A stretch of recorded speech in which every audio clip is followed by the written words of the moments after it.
Welcome everyone to our third class session of post-COVID economics, or economics for a post-COVID world. We'll start right in, try to get through the slides in about an hour so that we'll have at least 20, maybe 30 minutes at the end for some questions and answers. So if you have questions as we go through this, please write them down for the question session. We're going to look at a number of topics and see how they're linked. COVID and wealth inequality, health and wealth inequality, disease, vaccines, and the forgotten history, how sanitation and nutrition promote basic health, industrial compared to regenerative agriculture, land value tax can enable regenerative agriculture, and restoring the human-earth connection. Last week, Ron had mentioned how there's many different issues. It's not just economics, he said, even though economics, meaning the management of the household, is pretty broad. I thought to have a quote from Julian Ross's Creative Solutions to a World in Crisis book. And she says, the immediate aim is to transform local and regional government authorities into dynamic hubs of people-led resistance to negative change and into centers of positive change. Instead of taking piecemeal steps in one or two areas of outstanding concern, be they environmental, economic, cultural, medical, etc., we are called upon to set in motion the necessary steps that will eventually lead to a complete overhaul of all the component parts of our everyday life, because every one of them is suffering a crisis of similar magnitude, and only by tackling the totality can we achieve genuine change for the better. And to me, tackling that totality means showing how so many things are connected. So certainly in this presentation, we're going to look at connections of environmental, economic, cultural, with a particular focus on agriculture, medical. Just a quick review of part of last week's session that I thought was an important reminder, in case you weren't there last week. We looked at COVID and the corruption of economics and medicine, and we saw that there's a common link between these early corruptions in the economic and healthcare systems, and how this has led to serious physical, mental, and social problems and continues to do so. We looked at how present-day modern medicine was created by the robber barons, Rockefeller, Carnegie, and others in the American Medical Association to peddle pharmaceuticals, which began as byproducts of oil refinement. So we're looking at COVID and wealth inequality charts from Center on Budget and Policy Priorities. For 1 in 6 adults with children, household lacked sufficient food in the last 7 days from that date in November 2020. Black and Latino households likelier to experience food insufficiency during pandemic. 1 in 6 renters are not caught up on rent during the pandemic, with Black renters facing the greatest hardship. Nearly 1 in 4 renters living with children are not caught up on rent. Well, that means they're very close to eviction, doesn't it? The COVID-19 crisis has also had differential impacts among various racial and ethnic groups, inequities in the social determinants of health, which are income and wealth, healthcare access and utilization, education, occupation, discrimination, and housing are interrelated and put some racial and ethnic minority groups at increased risk of contacting and dying from COVID-19.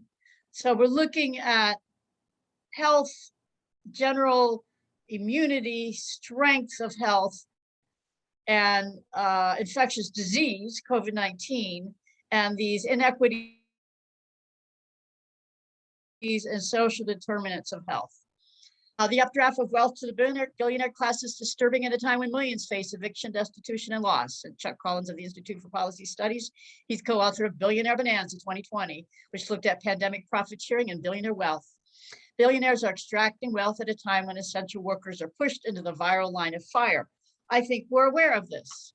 In the nearly 9-month period between March 18 and December 7th, American billionaires gained more than $1 trillion in wealth as people across the US lost jobs, businesses, homes, and their lives to the pandemic. The collective net worth net worth of U.S. billionaires now sits just above 4 trillion, nearly double the combined wealth owned by the bottom 50% of the population. It seems that if there's any glitch, any kind of crisis that happens, it just further increases the wealth gap, doesn't it? And this is a more recent update, even though the information on the right that says a billionaire's gained $1 trillion since the pandemic. Even more recent is from Forbes on April 30th. It says total American billionaire wealth stands at 4.6 trillion as of the stock market close on April 28th. That's up 35% from the 3.4 trillion when markets opened on January 1st, just as COVID was beginning to take the world by storm. In other words, US billionaires have gotten about $1.2 trillion richer during the pandemic. And there you see the top five multi-billionaires increase of their wealth.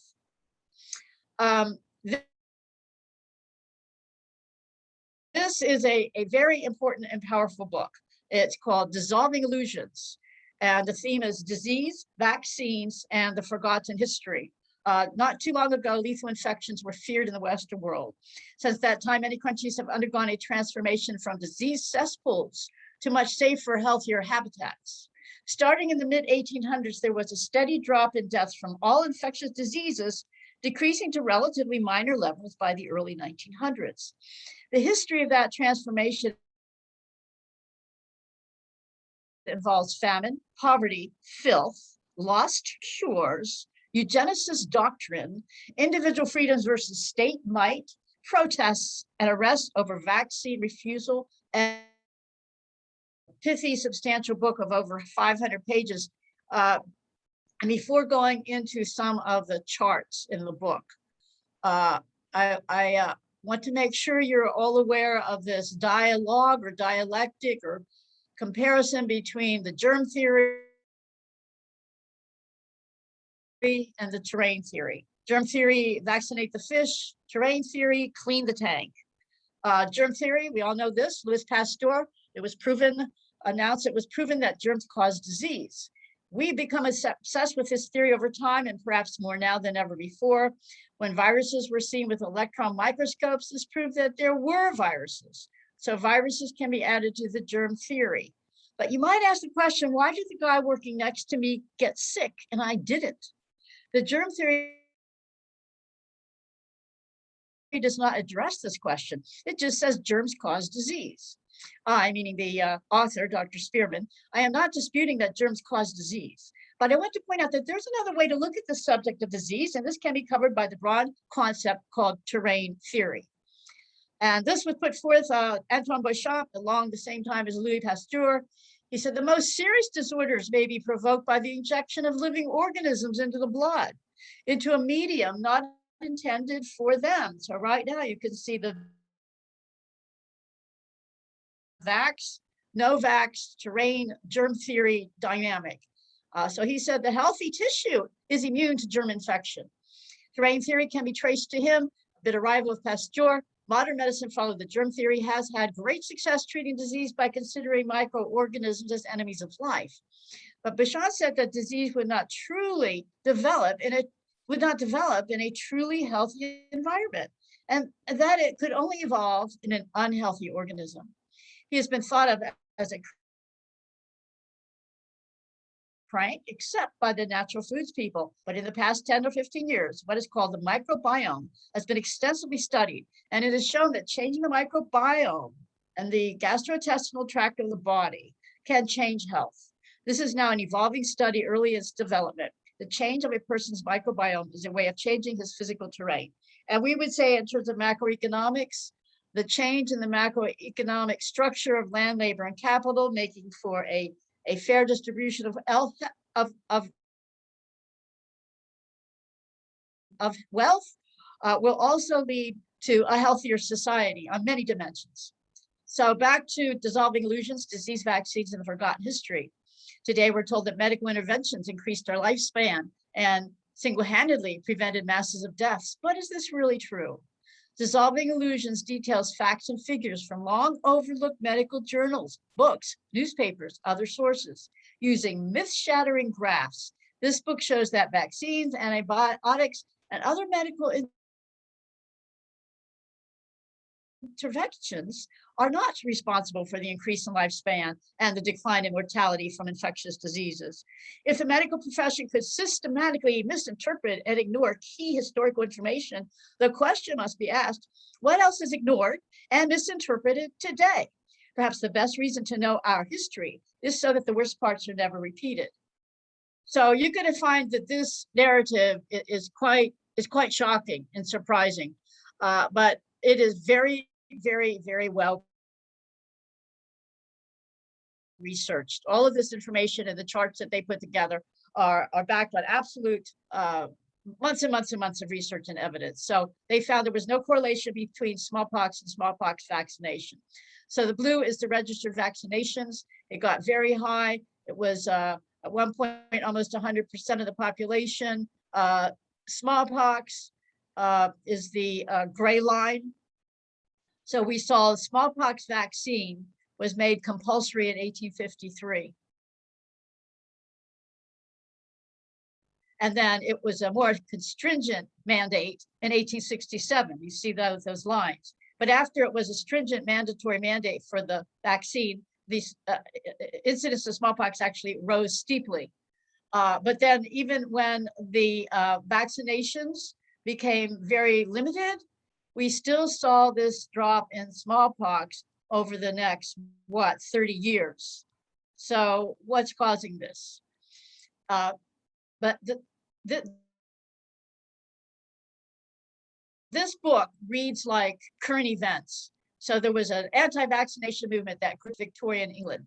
And this is from BBC.com. It's talking about what happened in Leicestershire, which is a very large industrial city in England, where there was a vax rebellion, and the mayor and city officials stood with the people, and they simply did not make vaccine mandatory, but they had a protocol. The protocol was people who became sick with smallpox were isolated, and then their homes were thoroughly disinfected and cleaned.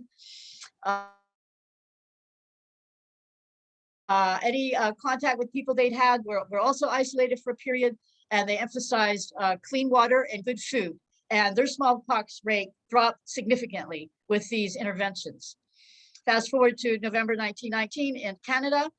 There was other big protests there against compulsory vaccination. They said German born. Now this was after World War I. Down with compulsion. Measles declined before measles vaccines. So you're going to see through the next several charts, there's significant declines that happened in infectious diseases before the vaccines were introduced. So here's the one for measles. You can see there's practically no measles when the vaccine was introduced. Diphtheria deaths, there was this increase after the vax was in general use. So it looks like the correlation there is the diphtheria was actually causing cases of diphtheria. And then these other infectious diseases declined prior to penicillin and vaccines, which was measles, we mentioned, scarlet fever, typhoid, whooping cough, diphtheria. The book goes into very refined detail on each of these diseases. And this is a chart from England and Wales, mortality rates from various infectious diseases, 1838 to 1978. Again, we see in this chart of these 5 different infectious diseases that the rates were already going down. There is not a correlation between the vaccine and the disease lessening. United States, this is 1900 to 1963. And again, you can see that the vaccines were introduced after there was already significant decreases in the infectious disease. Now, what is happening? We're going to carry this conversation a little bit over into class 4 because it's so important. Because what is documented in the book is the absolutely horrific, filthy living conditions of masses of people in the cities during the 1800s, and the child labor and distress and the lack of sanitation, the lack of clean water, rotten, lousy food that people were eating. So their immune systems in such a terrain were extremely weakened, which enabled infectious diseases to take hold in their bodies and to be as lethal as they were. What the correlation is when the city started addressing the overcrowding, the sanitation issues, providing good water, providing waste removals, rat removals, and decreased working hours. This was a period when children as young as 5 and 6 year olds were working. Women were working. It was just deplorable social conditions for the lower income people, absolutely horrific. And when these improvements were made, we started seeing these significant decreases in infectious disease.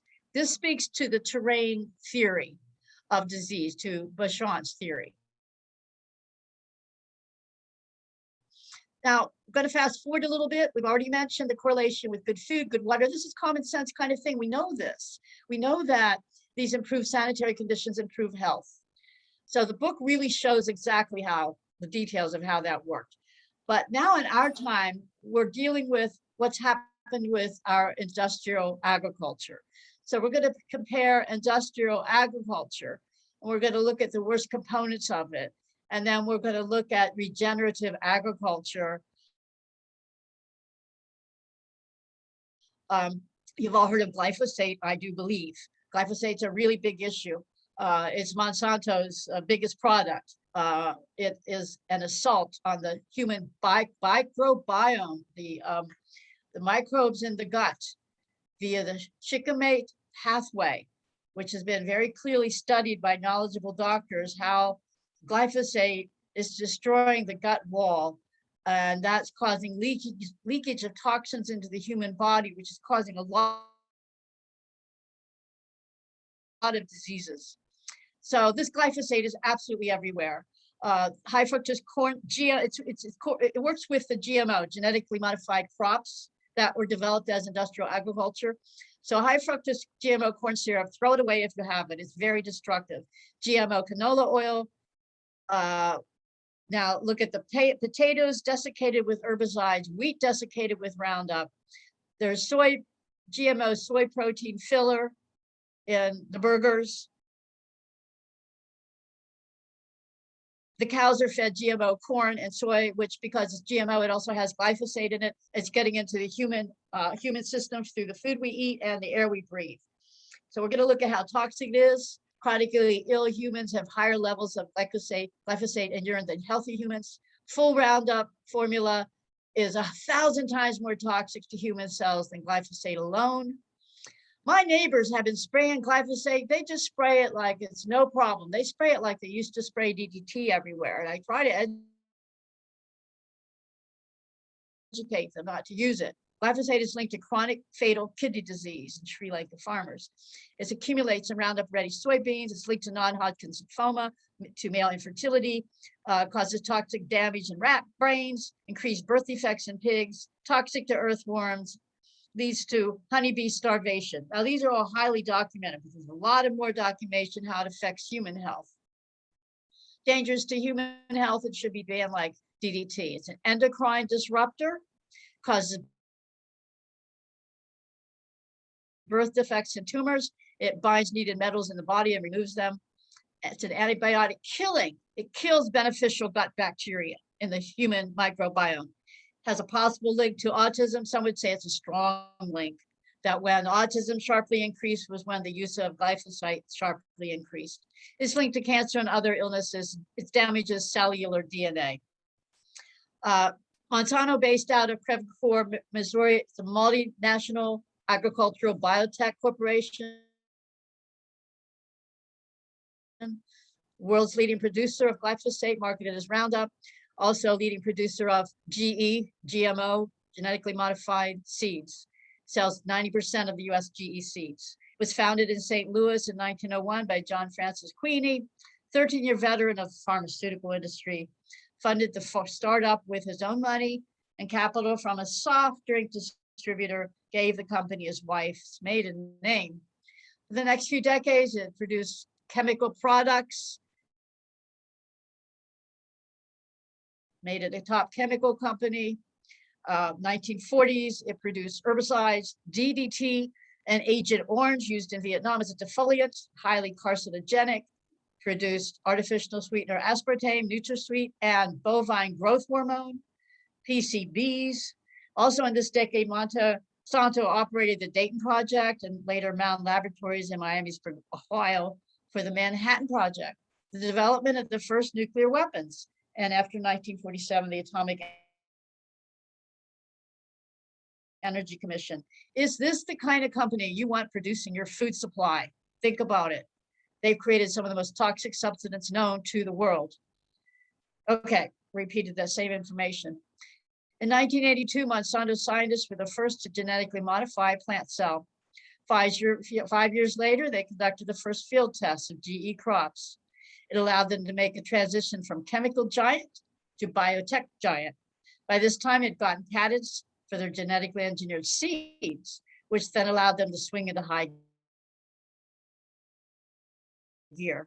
Thanks to their GMO seeds, also known as GMOs, genetically modified organisms, Monsanto has become the largest producer of glyphosate herbicides through its popular brand Roundup.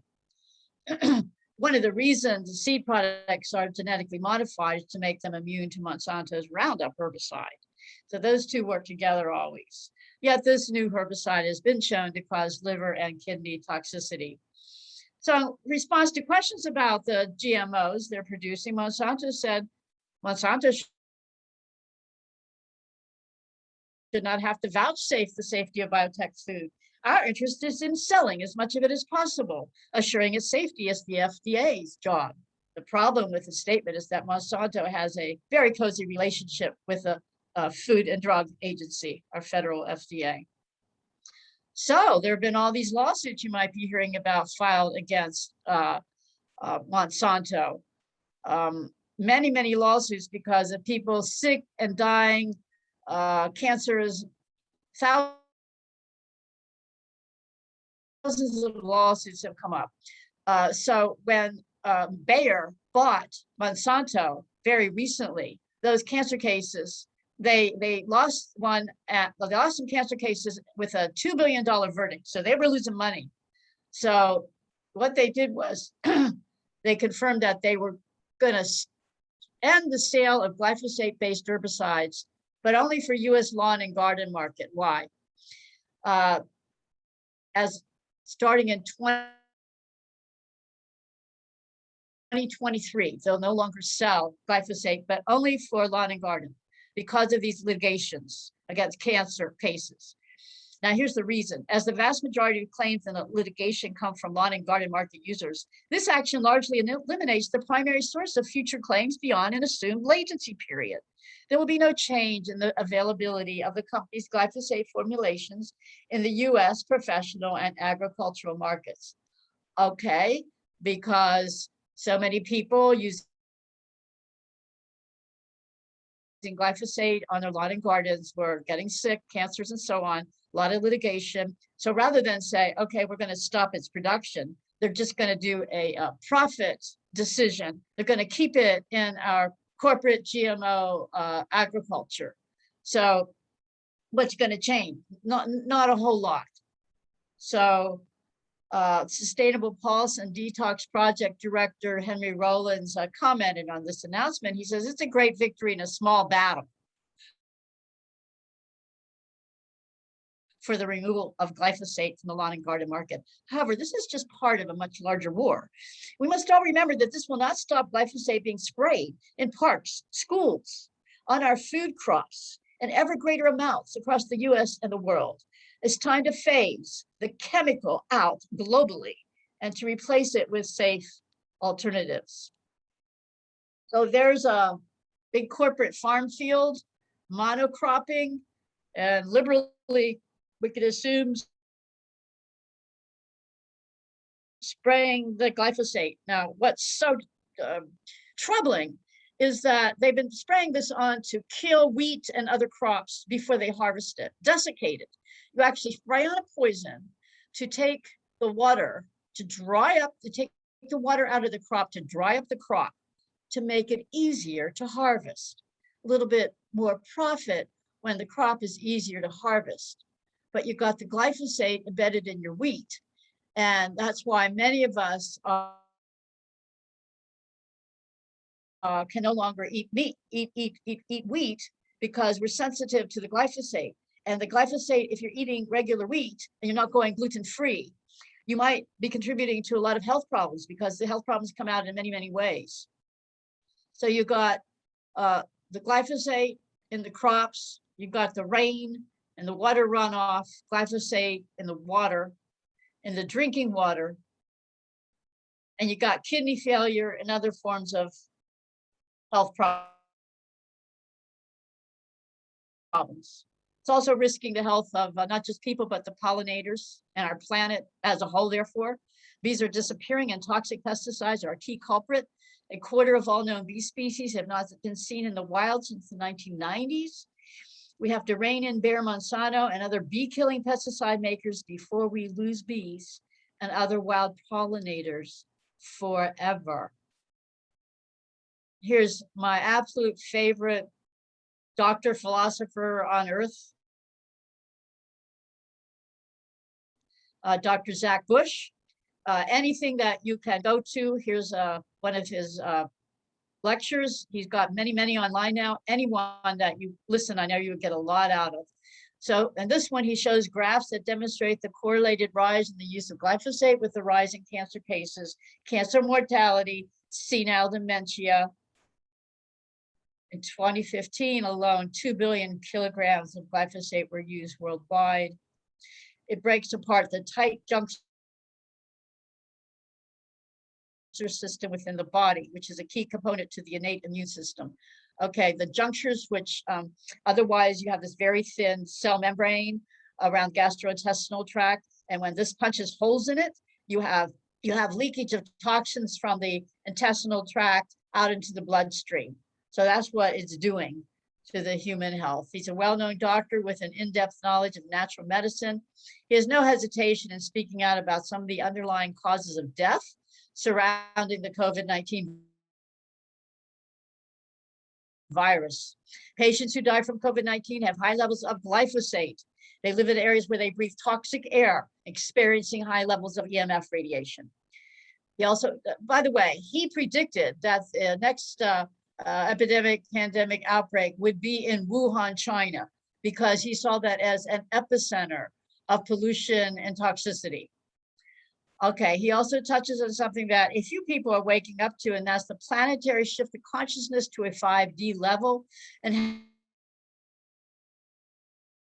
how this pandemic could have probably is a catalyst for the shift. This shift can only be decoded with a mind that is free from fear, anger, and feelings of division.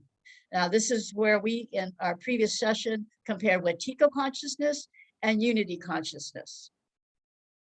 So we'll get into that comparison a little more again, but think of a food supply that has toxins of glyphosate that damages health, and a corporation that just keeps pushing profits over any kind of health for people or planet.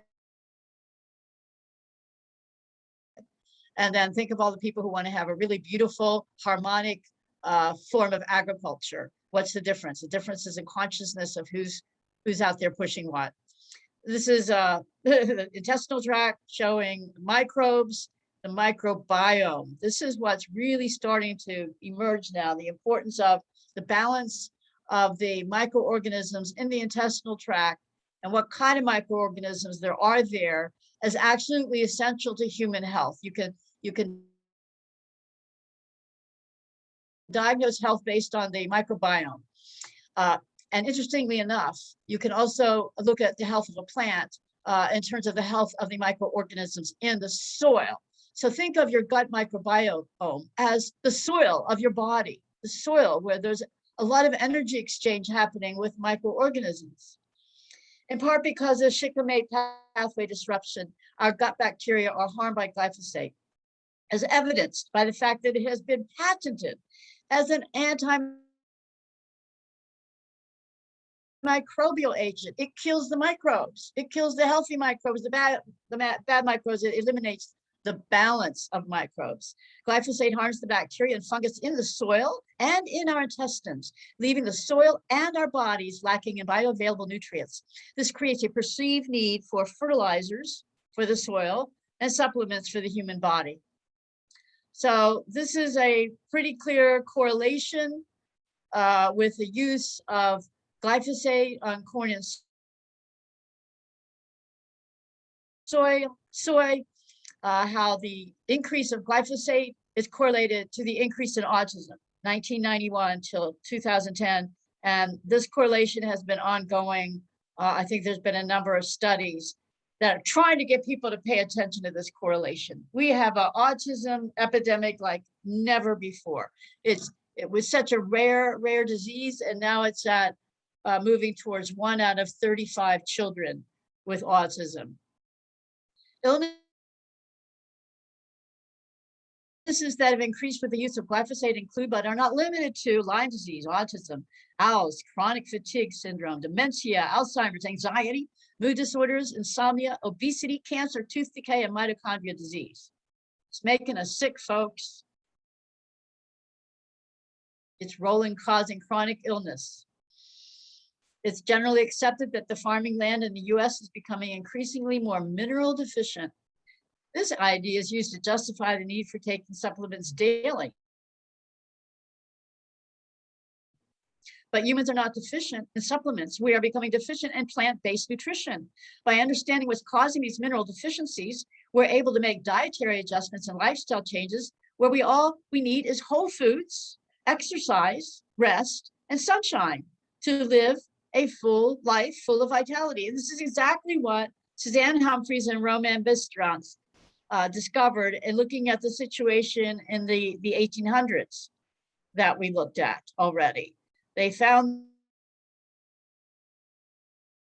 that these terrible infectious diseases, once were coming because of weakened immune system, because of a horrible food supply, terrible bad water, very filthy living conditions. And when those started getting addressed, you started having the immune system strengthened, and therefore the human body's health strengthened.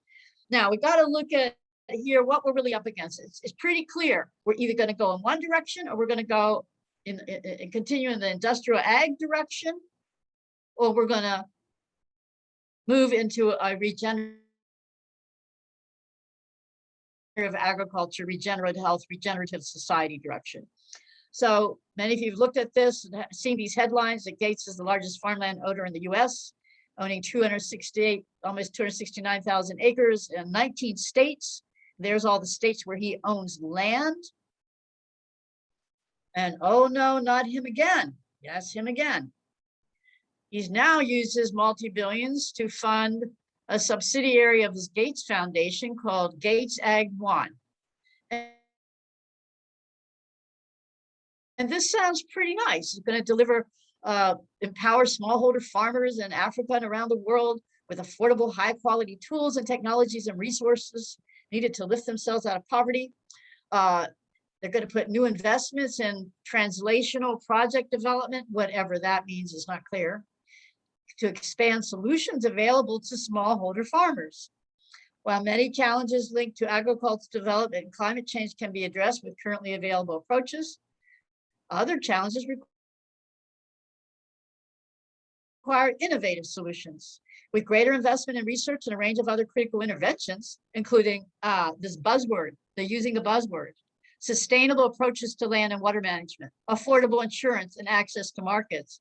Farmers can have access to a full toolbox of strategies to adapt to climate change. It just sounds great, doesn't it? But some don't see this in a positive light at all. The recolonization of agriculture in January 2020 launched this Gates Ag One, formulated to be a subsidiary of the Gates Foundation, is to be led by Joe Cornelius, the previous director of the BMGF Global Growth and Opportunity Division. He's a former food, nutrition, and technology development executive at Bayer Crop Science. And in the 1990s was director for international development at Monsanto. So just look at the picture, recolonization of agriculture, same old, industrial, biotechnology, high input agriculture, just trying to drag in the enormous numbers of small holders throughout the world into the system of biotech. And this is from the pushback to this. He says, Bill Gates should stop telling Africans what kind of agriculture Africans need. Here they talk about how his new organization It's an offshoot of African Ag Tech Foundation, came out of negotiations to promote GM seeds in Africa between the Rockefeller Foundation and corporations including Monsanto, DuPont, Pioneer, and Syngenta, all the big chemical polluter, war-making corporations. To our minds, these and other connections suggest that the Gates Foundation's resources help further the interests of multinational corporations interested in opening our markets for agrochemicals, synthetic fertilizers, and genetically engineered seeds more than they assist farmers. That's from Alliance for Food Sovereignty in Africa. Represents more than 200 million farmers, fishers, pastoralists, indigenous people, women, consumers, and others across all but 5 African countries. Holds that agroecology is what our continent needs. Small-scale, eco-friendly cultivation methods using indigenous knowledge and inputs and cutting-edge science, which increase the variety, nutritive quality, value, quantity of our foods produced on farms while stabilizing rural economies, promoting gender equity, and protecting biodiversity. There's pretty clear cut. Going to go in the Gates direction, or are you going to go in agroecology? Just a little note here about land ownership I stuck in. While Gates owns most farmland, the biggest landowner is John Malone. He owns 2.2 million acres of land, more than twice the size of Rhode Island, according to the Land Report's list of top 100 landowners. So when you look at how few own how much land, you're looking at the land problem in its extensive form. You can visualize that. And when we talk about land value tax, we're looking at the land problem in terms of the most valuable land, how that land value is privatized, and that land value is in the urban centers. We're going to go into that more on class 4. How do you feel as you look at each picture? The Wetiko consciousness, the greedy, grabbing, selfish consciousness. They're using protective equipment to work the earth because you're poisoning the earth. And unity consciousness that understands everything's connected. You can't poison the earth without poisoning the human body. So unity consciousness understands the interconnectedness of life. So you just look at those 2 pictures and just kind of feel within yourself the contrast. You just intuitively know what's right and what's wrong and which way we've got to go. So regenerative agriculture, again, comparing Wetiko and unity consciousness. So industrial agriculture competes with nature. It disturbs the soil. It's monoculture. It's reductionist. It's not highly integrated and diverse. So regenerative is you partner with nature. You protect the soil and the soil microorganisms. The emphasis is on diversity, and it's very holistic. So industrial agriculture is degenerative. Bare soil releases carbon dioxide, H2O, the water is evaporated, leads to degeneration of soil health. Regenerative, always cover crops, keep the soil covered, protect the microorganisms in the soil that build plant health, that then builds human health. In concert with other regenerative practices, can help rebuild healthy soil. That's what it's all about. Healthy soil, healthy plants, healthy humans. All these beautiful pictures of people practicing diversified regenerative agriculture. And on the whole, it's going to be small scale because it involves human interaction with the soil, with the earth, with the animals, with the plants. So human interaction, I don't like the term human capital, but what we're talking about, it's not big machines, big high tech. It's humans with their hands in the earth, in Mother Earth, and really paying attention to what's going on in their particular area of land. So in regenerative agriculture, with people in harmonic, producing their food in harmony with the earth, really it's the eternal values, the true, the good, and the beautiful. I know for myself, just from the gardening that I do, how happy I am. You should see, I'll have pictures next week maybe of a garden this year that I integrated flowers along with lots of different kind of vegetables, and it's just such a delight. Next week I'll show you pictures. There's a little difference between regenerative and organic agriculture. Many organic farmers use tillage to manage weeds and excess moisture. Many organic systems integrate animals, but not all of them. Regenerative integrates animals. It sees that animal waste going into the soil as fertilizer, and there's a real harmonic with the animals and the crops and the soil, and it does not till the soil. It's minimum tillage so that you keep that the microbes in the soil, you keep them in the right texture and the right form. You don't disturb them. So now we look at, since monoculture, industrial agriculture is big, it's big corporate, it's big land ownership, it's big capital machinery. And regenerative is small scale. It's hand tools in many cases. It's really back to the land. And how can we then get more of the land into the regenerative agriculture type of approach? And here we come to what our policy principles and policies are for the Henry George School of Social Science, the importance of taxation and public finance policy. So we're going to end this up by looking a little bit at how land value tax, which we could also call the commons rent, can enable regenerative agriculture. Common rent-based finance, based on a very simple understanding that what's mine is what I make and what's yours is what you make with your mental and physical labor, and it's yours. So we should not tax what you take the initiative to create. So if I grow a garden, nobody should come and take my vegetables through taxation. They're mine. I worked really hard. But what's ours is the land itself. And the ours, because nobody made the earth, nobody made the land. It's absolutely essential for a fair society to address wealth inequality, to have fair access to Mother Earth as a birthright. So that is our first principle, is the earth is the birthright of all people, equal rights to earth, not embedded in political democracy. We're talking about a primary principle for an economic democracy of equal rights to the earth. And we do this via public finance, since we can't divvy the earth up into little pieces. What we can do is collect the full rent. People with more land, more valuable land, would pay more into the public fund because they have a privilege, but they would pay for that privilege of having more. If they can't really handle a lot of land, what happens is they sell it off and it becomes more affordable for others. Basic needs for all can be secured when we share the commons rent and untaxed production. Basic needs, pretty simple. Food, health, housing, water.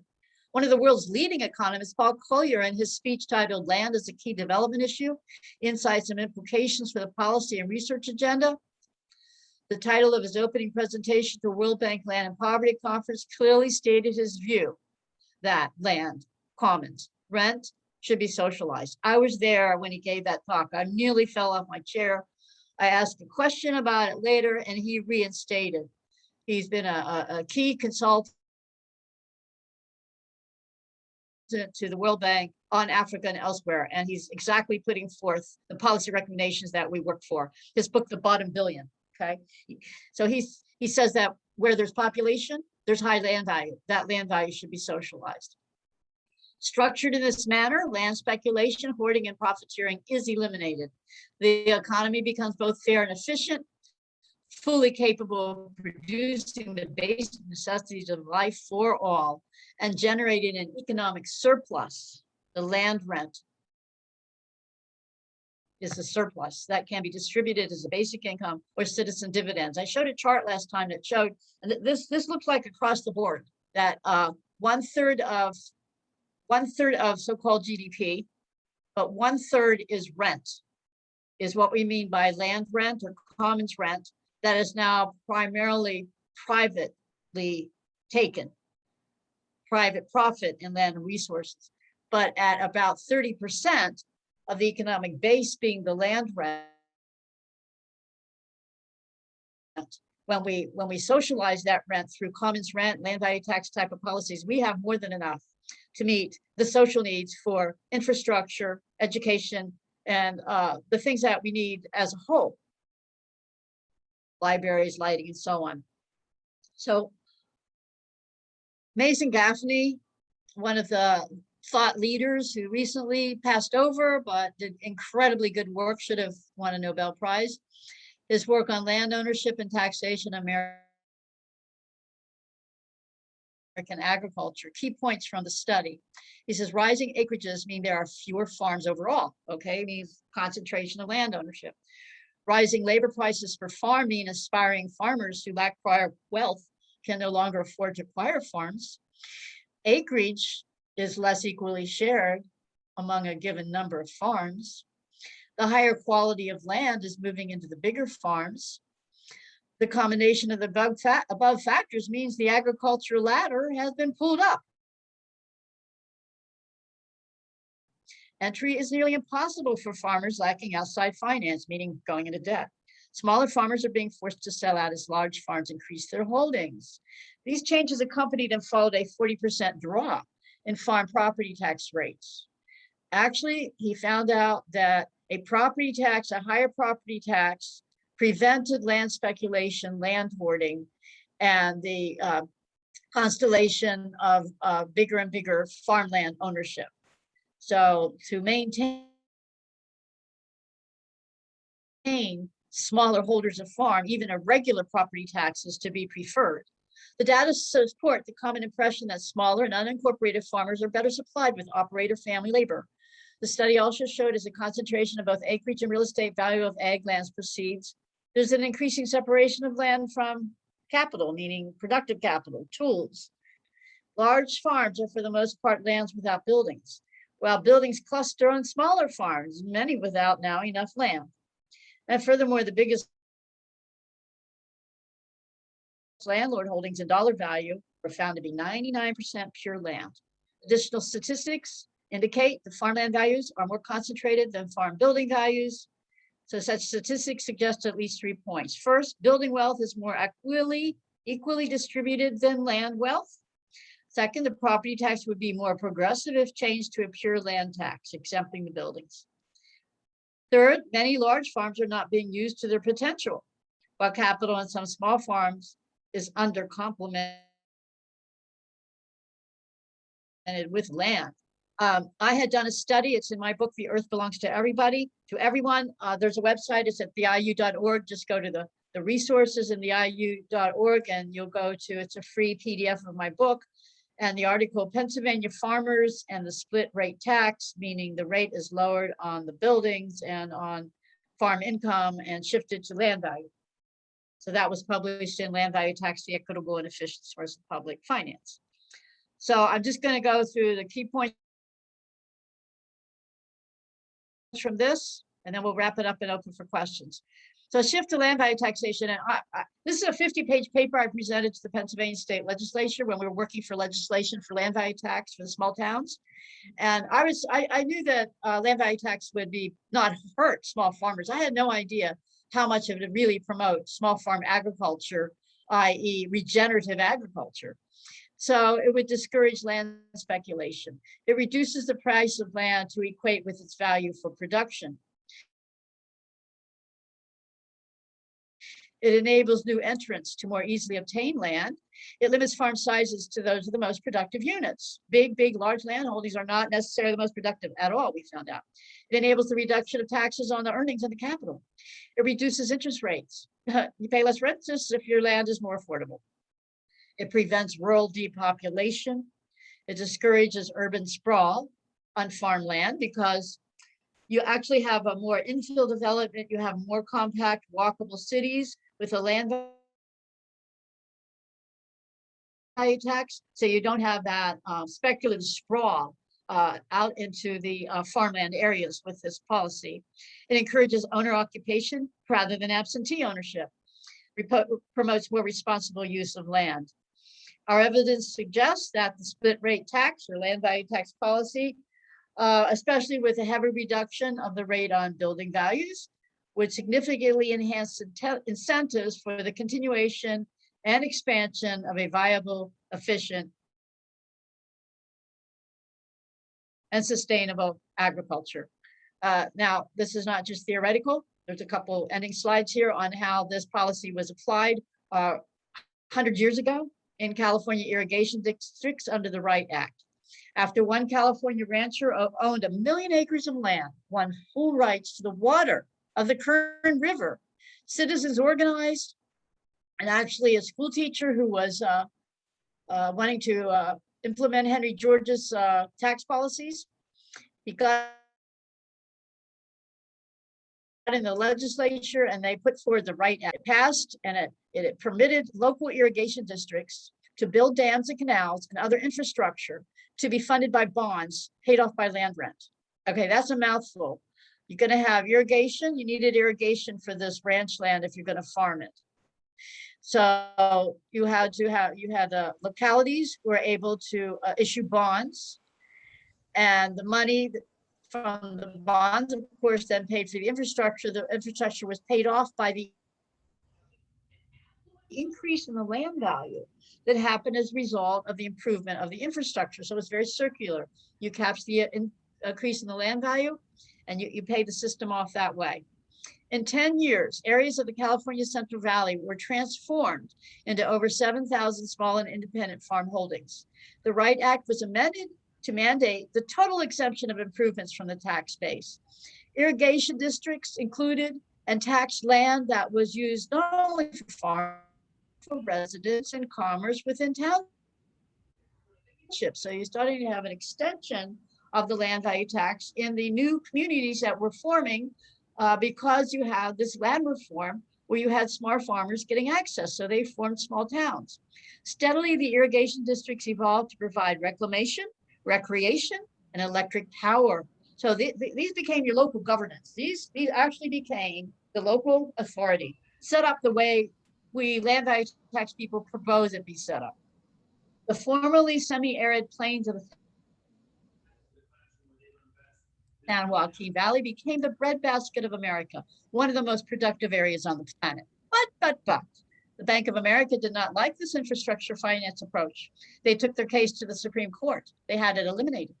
Now, federal income taxpayers finance the water infrastructure for corporate agriculture. The land rights, land value tax, and public banks movement need to work together. We've got to undermine, shift out of this monopolized banking system, which is why I've come to the view of working closely with the Public Banking Institute, hand in hand with the land value tax movement. How we hold the earth is how we hold each other. This is an interrelationship. How we treat each other correlates to how we treat the earth. If we treat the earth for buying and selling and profiteering, if we destroy the earth through industrial for agriculture, we're doing the same thing to each other. If we're sharing and caring for the earth in our principles and public policies based on sharing and caring for the earth, we come to care and share increasingly for each other. That's what it means. How we hold the earth, how we hold each other. Tenure, land tenure means holding.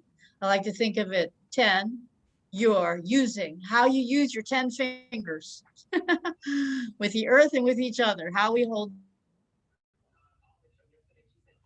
the earth is how we hold each other. So, okay, I hope people are still out there. Let's move into any Q&A with our remaining time. Yes, quickly here, there is Tom Rossman. I need to. I think that we're doing pretty good. I think we have half hour left, right? Yeah. Mm-hmm. Yes, good. Very fascinating, Alanna. Question for you. I missed part of last week, and I did not see that chart about 30% of GDP is being captured by land rent. You mentioned that earlier in the presentation. Yes. Yes. Is there some way I can get access to that? Because I've been looking for material like that. Tom, Yes, I sent out an email last night to everybody enrolled in the class. Did you receive that from me? I may have. I haven't had a chance to read it yet. Okay, because I hope it attached for everybody. I put last week's presentation of PowerPoint into a PDF, and Okay. that chart is in there. So Okay, fantastic. All right. That email answers or my call question. me or let me know. I'll make sure, but it should be there. Okay, great. Thank you so much. And then the welcome. second question I have is, you know, I'm very sympathetic, having grown up on a farm, and also, you know, Where were you growing up, Tom? I grew up in Bucyrus, Ohio. It's a small town in north central Ohio. Okay, And so, you know, I feel a very big, you know, attachment to the land. And I'm just wondering, I know, you know, since the, Mhm. you know, intensification of agriculture, you know, the mechanization of farming, and, you know, obviously we made a lot of mistakes with the Dust Bowl, and then, you know, DDT and the over application of DDT. And, you know, so all these mistakes that we've made, but I'm wondering, you know, in some of these cases, there is a, you know, the intensification of agriculture has allowed us to feed the growing population of the earth. I don't think we hit 1 billion till like 1830. And then, you know, now we're at 8 billion. So, you know, I always perceive this tension between how do we produce enough to feed everyone, and also be consistent with some of these regenerative policies and ideas that you're promoting, which I'm fully on board with. But I just recognize that it's a little bit more of a complex issue because of the need for example. And I'll just give you a quick example that Matt Ridley talks about. If without the intensification of agriculture, we would need an entire continent the size of South America to feed the world's population today. So how do you feel that's an important tension, and how do you feel we can reconcile that? The knowledge base around, say, permaculture, if you're familiar with permaculture. I am not. And now regenerative agriculture, and natural farming. That knowledge base has been worldwide. I mean, if you look at John Mollison's book, huge book on permaculture, he drew from all around the world the very best practices in diversified organic agriculture. And it is so productive. It's just that the knowledge base wasn't there, so the small farms weren't really being as productive as they could. But mind you, the small farms were feeding people, large numbers of people, but now they feed that with the regenerative agriculture, it's so productive that I don't see there's any problem in being able to feed the world. I mean, right now there's, very productive. The monoculture corporate system, if it's destroying human health, what's it going to do for the population if our health is declining, which it seems to be because of the Monsantos and the glyphosate issues, okay? So I think there'll be a dynamic equilibrium established between regenerative agriculture and the population. That's my view. Thanks, Tom. Great. Thank you. Thank you very much. Great, Alanna. I just have a quick question that I wanted to ask. I think at the beginning of the presentation tonight, you mentioned the paradox of having an economy that is almost collapsing and the stock market just going up and up, which means that it's completely isolated from the real economy. Yeah. And honestly, I believe it also raises a question on how we judges usually address, try to think about implementing the reform that we've been pushing for a while. Perhaps I believe we should maybe move the focus not entirely away from land, because we also know that land values have been going up, but to look into what's going on in the stock market. You know, like everywhere where people can reap without sowing, you know.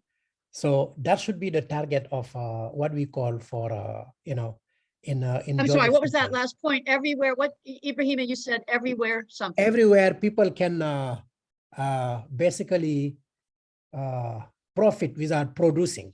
to put it in a different way. Maybe that's more accurate. Because the stock market would go up. What is produced? Actually, nothing is produced. It's just the titles changing hands and stock buybacks happening, and someone is making money without nothing being produced. So that's just, to me, not very different from a landlord that just buys a piece of land and wait for population to grow and the taxpayer to build infrastructure around and then collect the rent. So it's the same problem, I think. So I think that should be taken into account in whatever, ideas we are spreading around. And I believe if you take out the stock market, the gains in the economy, most of it actually has been happening in the stock market. All this growth that they are talking about, it's not because somebody's producing something. It's because some people are getting rich because of all the money that is being poured. But nothing is getting produced. Funny, right? Yes, it's a real manipulation of the symbol of wealth, which is money.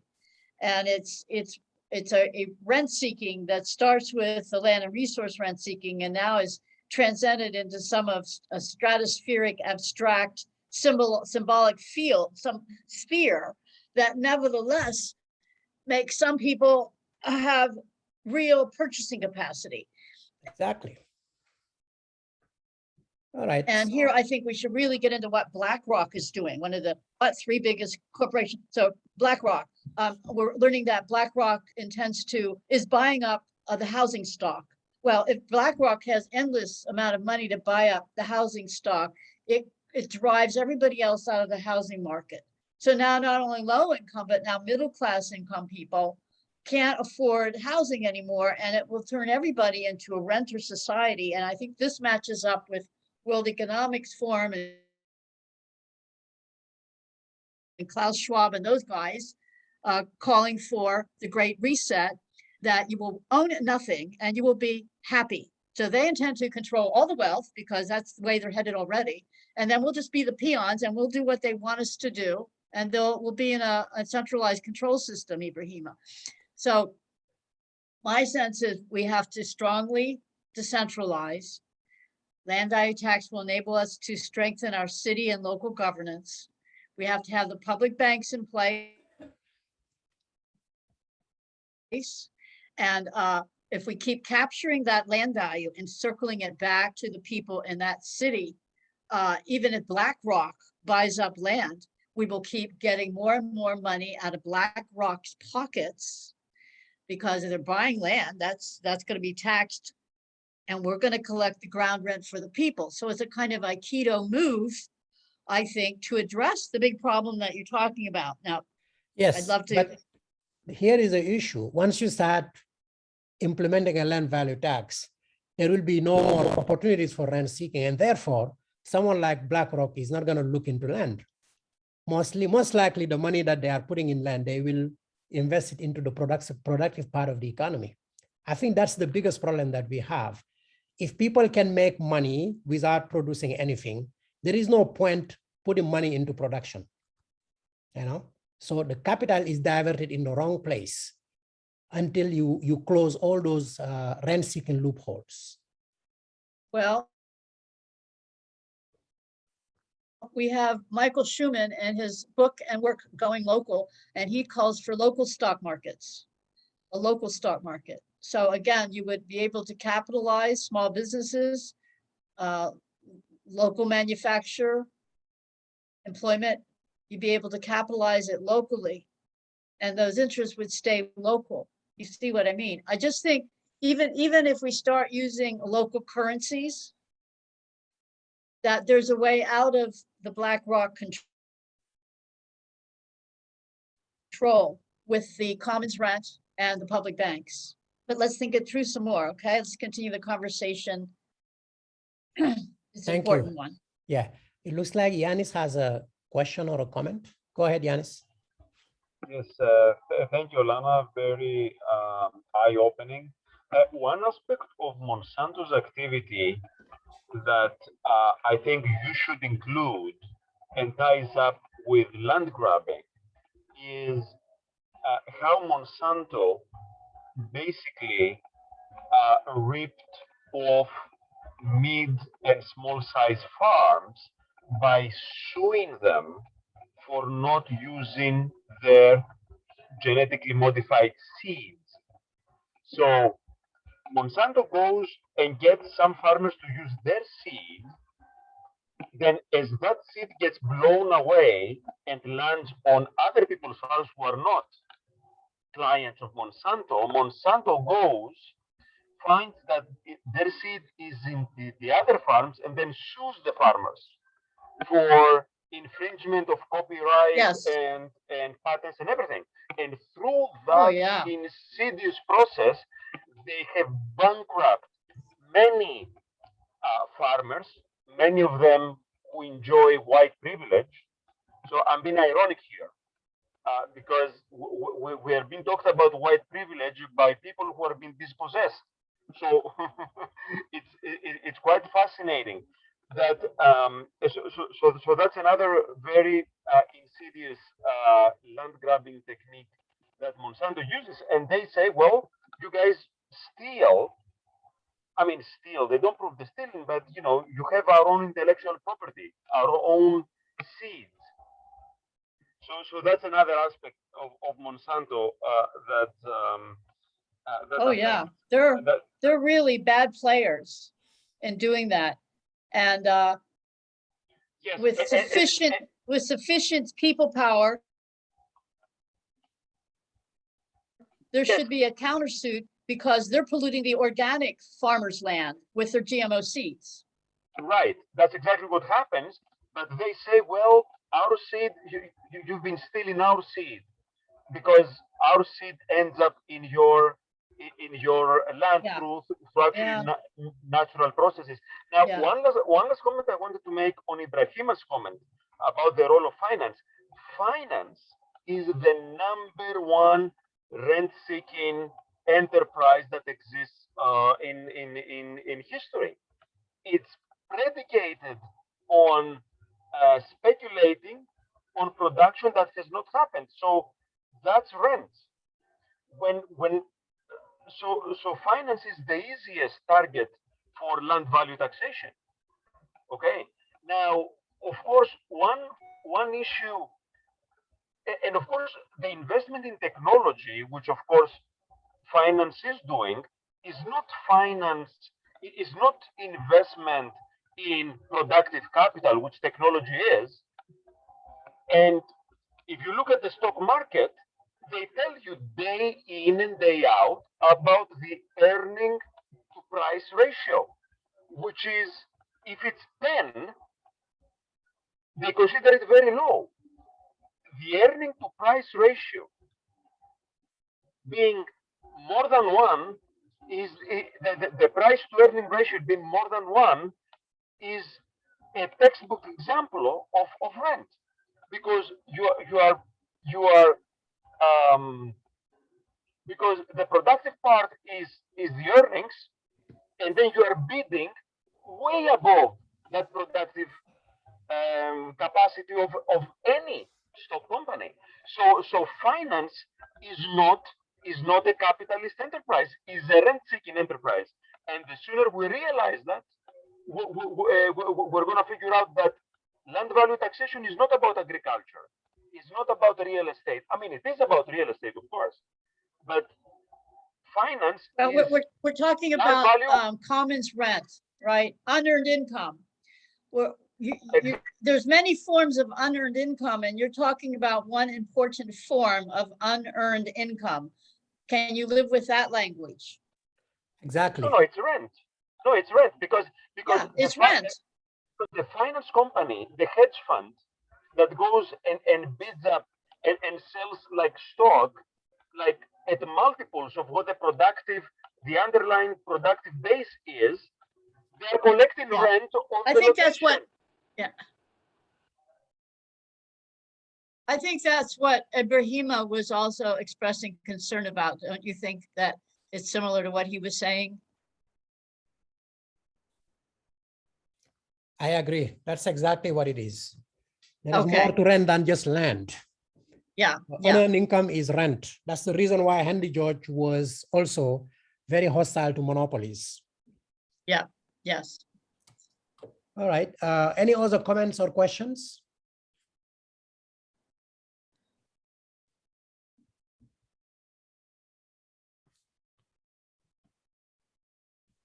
I had another one, Ibrahima, if Yeah, go ahead, Tom. I put my hand back up. So yeah, no, I completely agree with the conversation, and there's some great books. Joseph Stiglitz, People, Power, Profits, and also a number of books that Mariana Mazzucato, her last 2 or 3 books, bring this out, that finance is capturing a much bigger percentage of the economy, and they're doing it through financing basically themselves. She calls it FIRE: finance, insurance, and real estate.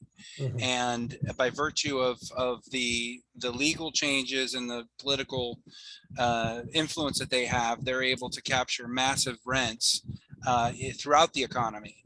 And BlackRock is a perfect example. It's a lot of people don't realize that BlackRock is the largest asset management firm in the world. In fact, not just by a small amount, by a large amount. They have over $7 trillion in assets. And the largest sovereign wealth fund, just to give you some perspective, is Norway with $1.2 trillion in assets. So BlackRock is huge. And what's interesting is that what they're doing now in buying single family homes is actually an extension of the same strategy that Blackstone, which is the private equity firm, unrelated in ownership, but similar in their behavior. And they went in after the 2008 crisis and bought up homes on a massive basis.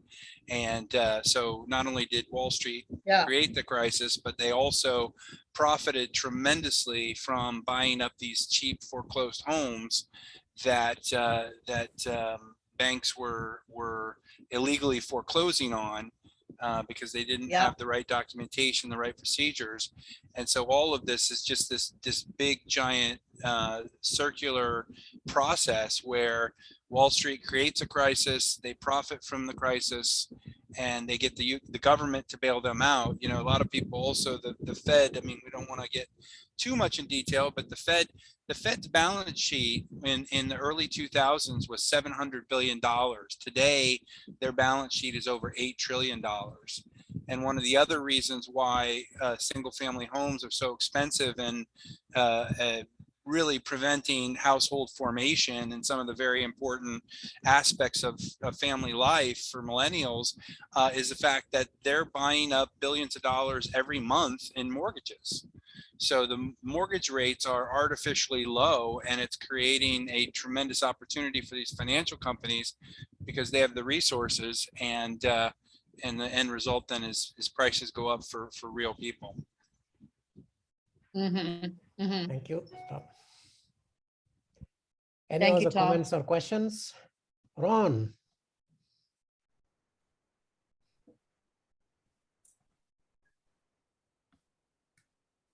Amanda, I see you had some questions in the chat. Do you want to ask Alanna directly?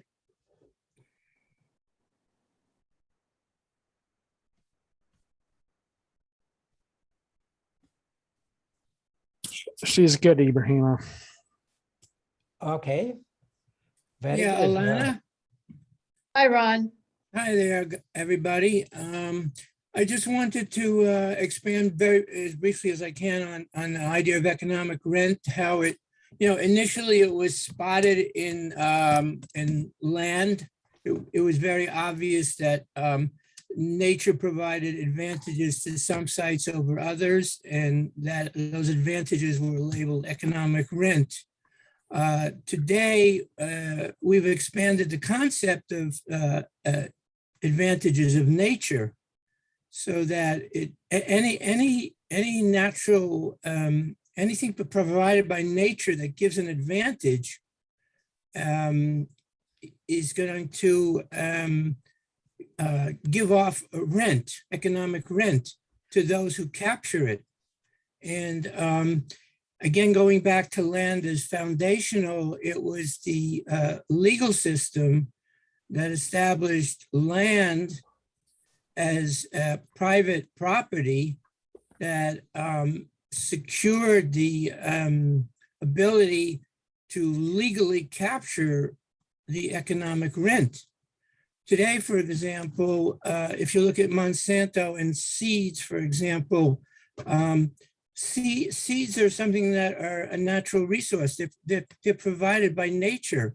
And yet our legal system has allowed companies like Monsanto to tweak the seed, not do anything that wasn't there already, but to just tweak it and then turn it into private property and then monopolize that property just as you can monopolize the best lands and then capture the rent.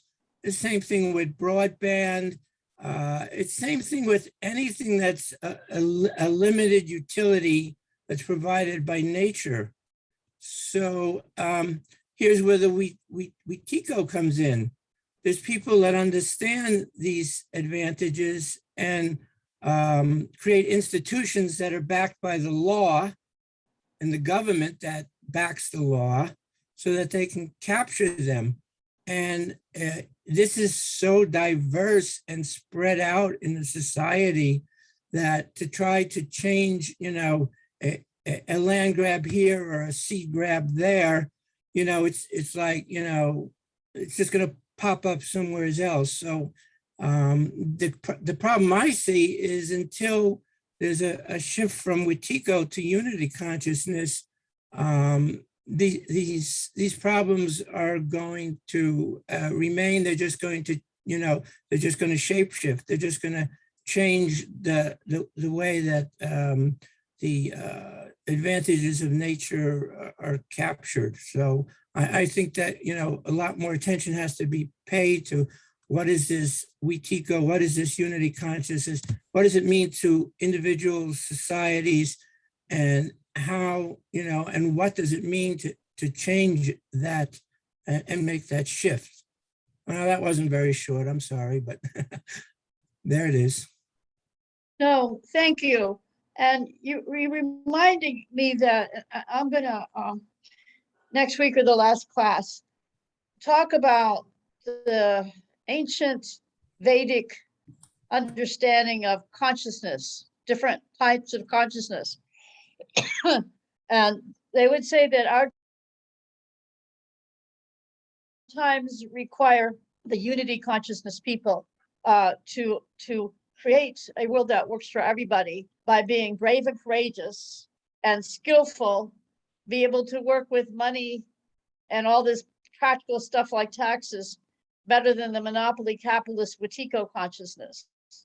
So it's really, as more people understand our interconnectedness and want to have a better world, the more that we understand and work together, I think the quicker it's going to happen. The slower we do it, then the more suffering and societal breakdown and chaos we're going to see. So I think it depends on each one of us. It really does. Depends on. It looks like Yanis has a question or a comment. Yes, I want to make the comment that rent-seeking is a virus that is all pervasive. It's not just BlackRock, it's not just Monsanto, it's not just the big corporations, which is very easy, of course, to vilify, but a restaurant that sells a pasta dish for $25 when the real cost for making and serving that dish is $5 is a rent-seeking enterprise. And the people should stop patronizing and paying rent-inflated prices for any good. Okay, so as long as we keep this rent-seeking, we feed it. In other words, the rent seekers, they become rich because the poor people give them their little money abundantly, and then when they run out, they vote for politicians who, as we saw with the recent pandemic and infrastructure boondoggles, when the people run out of money to give to the rich, they vote for politicians, so the politicians give the money to the rich directly on our names. So we should wake up on this double game. It's not just that the rent seeker outsmarts me because they cannot, because a person cannot consistently be outsmarting the consumer. Cannot. So, there are many mechanisms that contribute to this increased inequality through rent seeking. And it's through the small amount that we should wake up. We should be boycotting restaurants that charge $25, and now they say, oh, expect more price increases. Oh, because guess what? The restaurants are going to be paying a few cents more to their bus boys and their waiters.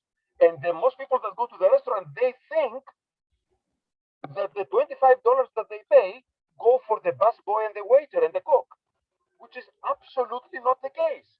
It goes to the landlord that owns the location that the restaurant is operating on. So we should realize that rent seeking is all pervasive, and we should boycott and divest from it as much as we can. And the second point is to call our politicians and prevent them from spending government money and put it into the rent seekers' pockets. Sounds like a strategy, Yanis. Our fifth session, we're really going to look at strategies, and I'm going to share what our Baltimore project strategy is for land value tax for Baltimore. And I look forward to hearing each person talk about what strategy they feel drawn to implement as their own personal project. Thanks, and maybe people will start linking together on some projects by the end of the class. Warren, go ahead. 3 participants raised hand. Let's go with Warren. Ron had his hand up first. He can go first. Ron already spoke. His hand's up before mine. Ron I agree spoke with already, right? I agree with Ibrahim. I He spoke spoke already. So you speak, Warren. Are you familiar with participatory budgeting, Alanna? Yeah, I love it, and we're including it in our Baltimore Thrive project. It's great. Do you want to tell people what it's about? Essentially, Paris was the mayor of Paris did it, and other municipalities are doing it, where they're showing you where the money is actually going. That's basically participatory budgeting. So it seems really like a real good step forward. Local, like I've read Schumann's books as well, and he's really brilliant. Yeah. But there's this new book that I just finished called New Power, and I highly recommend it. It's really, really good. So that's what I wanted to add. You say it's called New Power? New Power. Oh, okay, good. Let me try get it. Hold on. That better than the old power, we hope.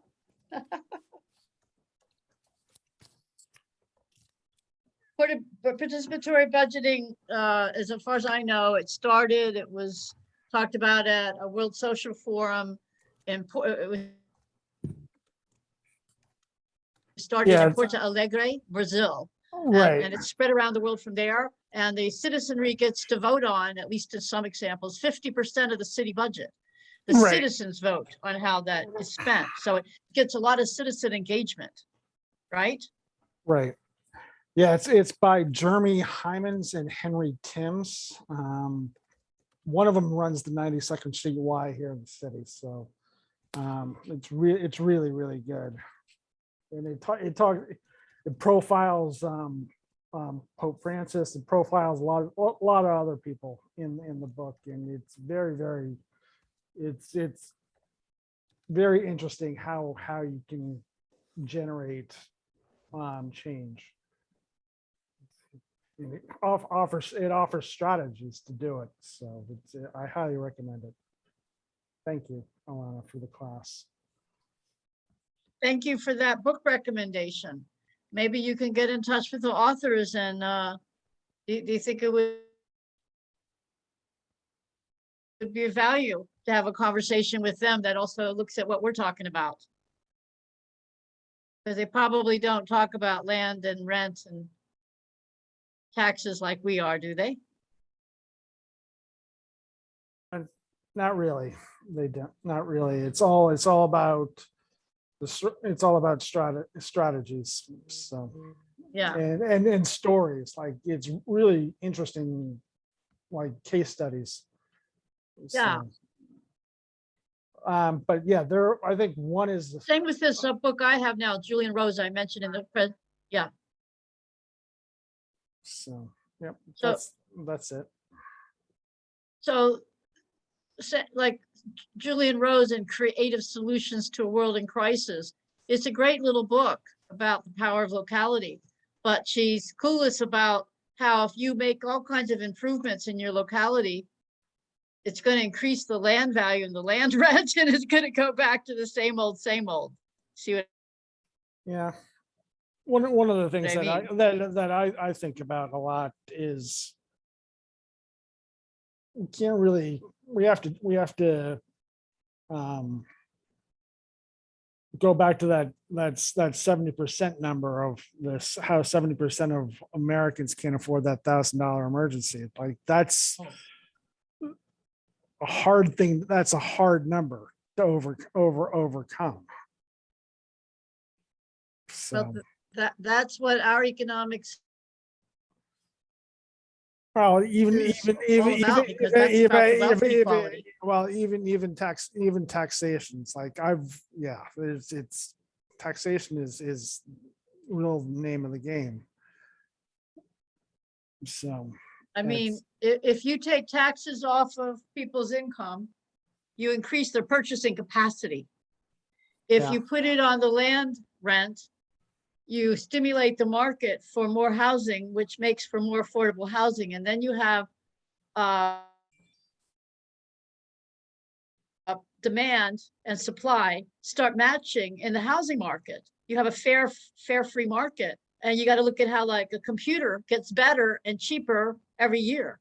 Why doesn't a house? Why can't we have good affordable housing? What's the difference? Is the house is connected to the land and the land rent is privatized. See what I'm talking about, Warren? I mean, this tax shift really is meant to address exactly the people and the wealth inequality that you just expressed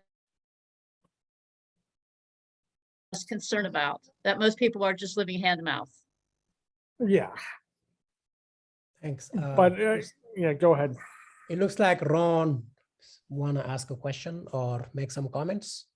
A brief comment. I know that we only have a minute or two. I just wanted to piggyback on the point that Giannis made about the extensive reach of rent seeking, that it's not only in the corporations, et cetera. And I wanted to give an example of a humble school teacher who has a very unity consciousness in his or her, mindset of, wanting to educate children and do good and et cetera, et cetera. And yet it's very likely that that same school teacher owns a home and has a retirement fund as a school teacher. But what does that mean? That means she owns a home. So that's her part of her, income is going to be the increase in her home value over the course of her working life, right? And that can be attributed to rent seeking. Her pension fund is most likely invested in the stock market. So the growth in between the money she puts into her fund and the money she's going to take out of her retirement fund is also a result of rent seeking. This is not a bad person. This is not a greedy Wetiko person. This is a unity conscious. Sure. And so sure. the point We're all caught. We're caught in the system. Yeah. So that's the point that we have to explain as economists how how this rent seeking has percolated down to almost every economic endeavor, how insidious it is, so that people understand, that how they are actually contributing to it unknowingly. Exactly my point, Ron. I'm not, you said it perfectly. We can unwittingly be pawns and cogs in that machine. Unwittingly. I'm not saying we're intentionally, but our lack of awareness makes us accessories. And we should wake up to our responsibility and our complicity as well. Just because I'm a worker doesn't make me immune to responsibility if my retirement fund is contributing to that. So, so raising the awareness is the key here. Next week, I'll talk a little bit about how the third largest city in Pennsylvania, Allentown, voted in a land value tax.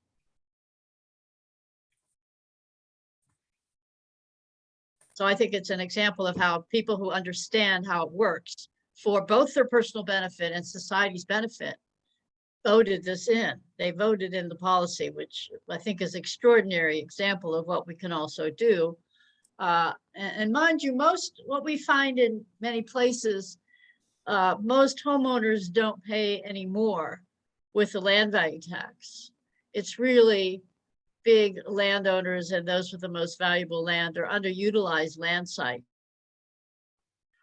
Also, another comment I was going to make. And the other thing, the way we do this practically, as many of you know. Yeah, Yanis, can you make it brief because it's already past the time? Yes. Thank you. The other problem with a small, imagine the school teacher, they spent 30 years of hard work, okay? And then they put all the hard work, all their wages into an inflated home, which is the price of the home is inflated. So that's thievery as well. So they're being getting advantage of.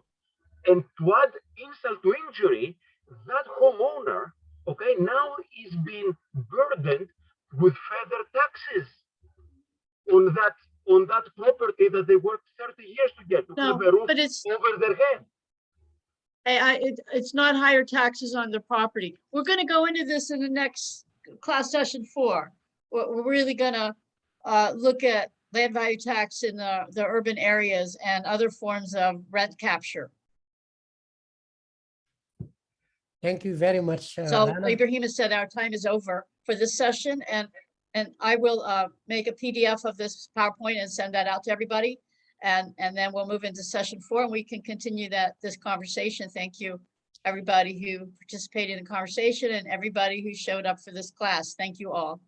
Thank you all and good night.